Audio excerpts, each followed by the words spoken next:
The 7 Levels of Psychopaths Explained. Level 1.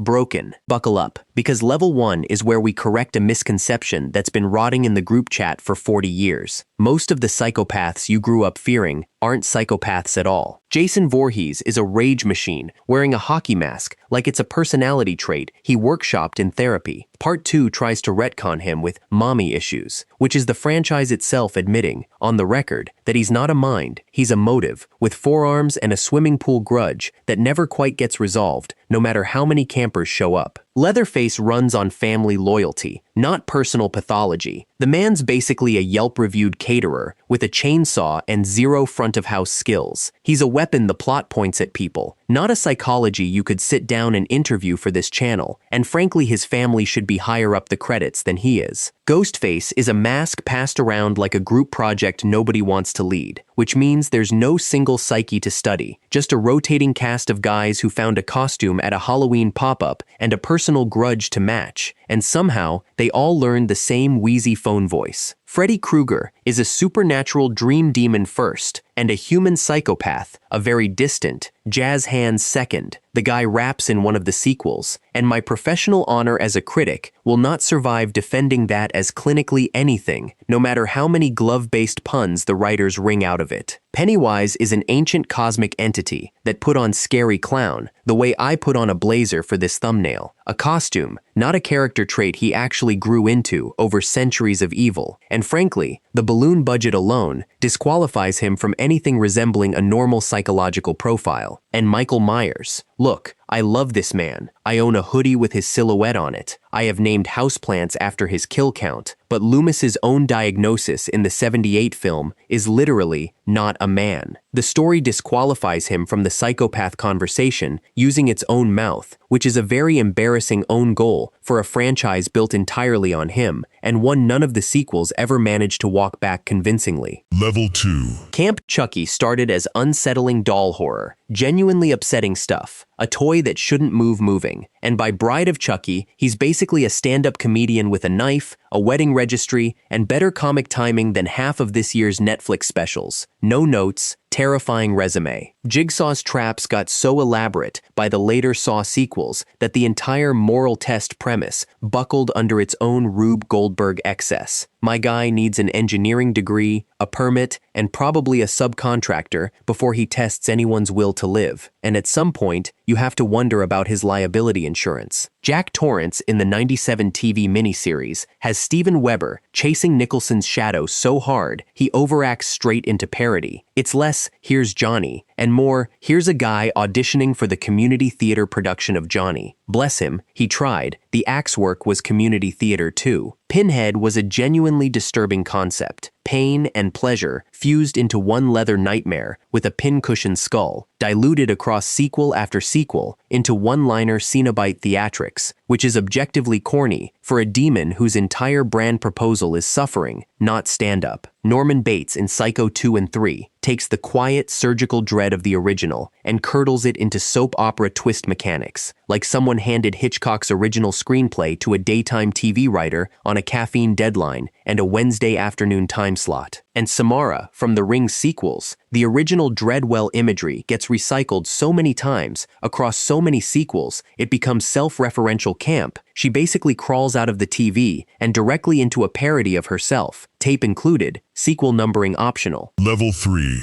Hollow. These are big-budget, big-name thriller villains, competently executed, zero cultural staying power, the cinematic equivalent of a Wi-Fi password you memorize for one single afternoon and never think about again in your entire remaining life. Jackson Ripner from Red Eye has Cillian Murphy being genuinely unsettling for 85 taut minutes and then evaporating from your memory the second he shows up playing someone else in something else, wearing a different accent and a different agenda, which is a genuine shame because those cheekbones alone deserved a franchise. Ray Liotta's Michael Carr in Unlawful Entry, is a perfectly solid, obsessive authority figure thriller villain with the lasting cultural footprint of a sticky note left on a fridge in 1992, curling at the edges, half remembered by nobody. David McCall in Fear is Mark Wahlberg's stalker boyfriend, being functional menace and absolutely nothing more. The guy peaks at concerning at a house party and never graduates to iconic, which is a shame because the eyeliner alone deserved more screen time and possibly its own spin-off. Rebecca from The Roommate is infamous mainly for one eyebrow shaving scene becoming a meme rather than an actual scare, which is a genuinely wild legacy for a film that was trying so hard to be single white female for the Tumblr generation and instead became a cautionary tale about leaving your face unattended. Lisa from Obsessed has Ali Larter playing unhinged with total competence in a film people only remember for one catfight in a bathroom, not the character who technically started it, which is a rough deal for an actress giving it her all. And Julia from Unforgettable, Katherine Heigl checks every single box on the Psycho X bingo card with zero originality added, like she filled out a form titled Thriller Villain Starter Pack and mailed it in without reading the instructions or the reviews.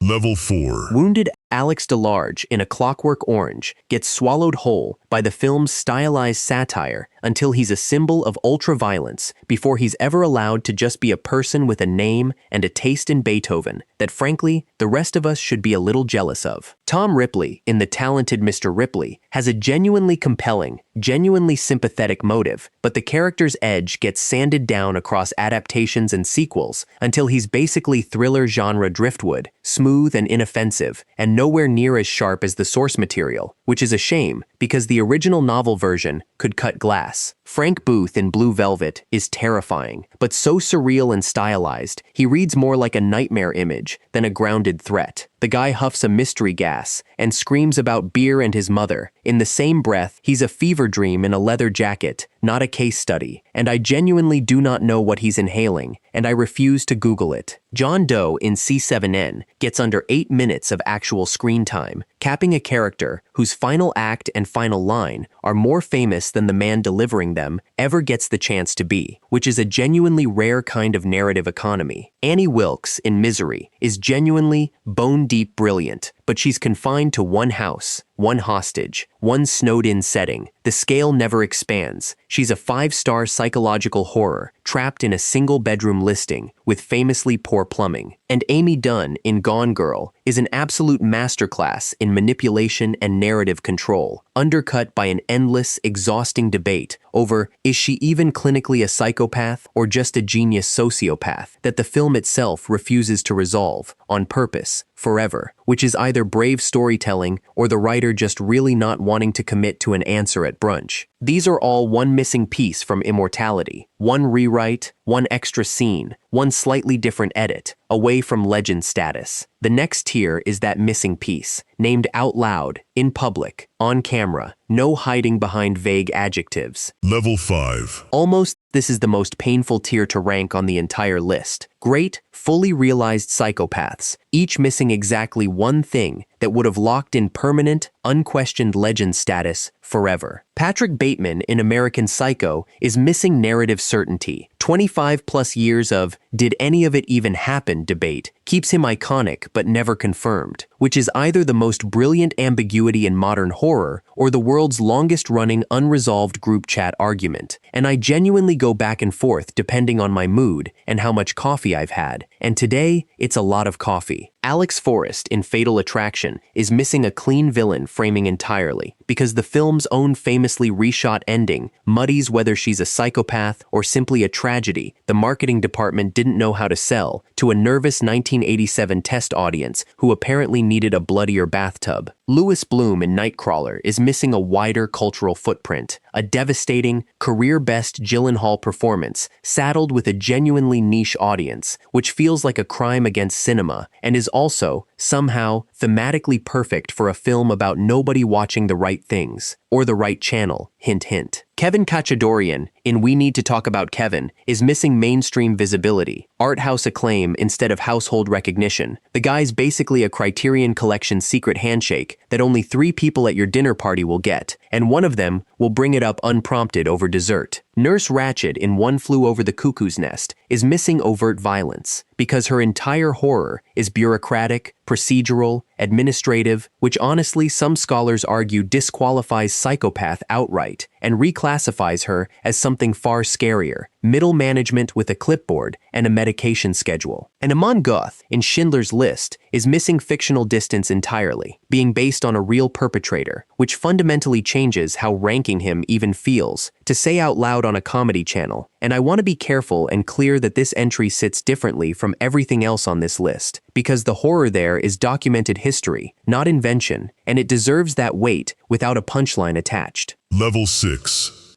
Elite. These are borderline goat psychopaths held back only by a small, specific technicality, a genre hybrid, a moral code, or a format that dilutes intensity. Like a perfect exam answer docked half a point for handwriting nobody could actually read. The Joker, Heath Ledger, The Dark Knight, held back because he's deliberately given zero backstory, so he's chaos incarnate rather than a diagnosable mind, which is either the smartest writing decision in the entire genre or the ultimate creative cop-out, and honestly it's both, at the same time, and that's kind of the point, and also kind of the scam. Buffalo Bill in Silence of the Lambs is held back by being overshadowed within his own film by a guy who's not even the title character's main threat. Lecter walks away with the entire movie in 16 minutes flat, while Bill's out there doing all the actual plot load-bearing legwork and getting none of the credit, which is genuinely the most psychopath thing that happens to anyone on this entire list. Dexter Morgan is held back because a moral code and the whole dark passenger justification technically disqualify pure psychopathy. The man has a code of ethics and a laminated set of rules, which is genuinely the least psychopathic thing a psychopath could possibly have, right up there with recycling. The governor from The Walking Dead is held back by television's multi-season pacing, diluting an intensity that a tight 2-hour film would have concentrated into something genuinely unbearable to sit through, instead of something you binge between laundry loads. Tommy DeVito in Goodfellas is held back because he's sociopathic volatility in service of a crime family plot, not a standalone psychological study. Incredible, terrifying, unpredictable, but always working a shift for someone else's story, someone else's runtime, someone else's punchline about being funny. And Kevin Wendell Crumb in Split is held back because dissociative identity disorder complicates whether it's psychopathy or something else entirely, which is a genuinely fair clinical objection. Level 7.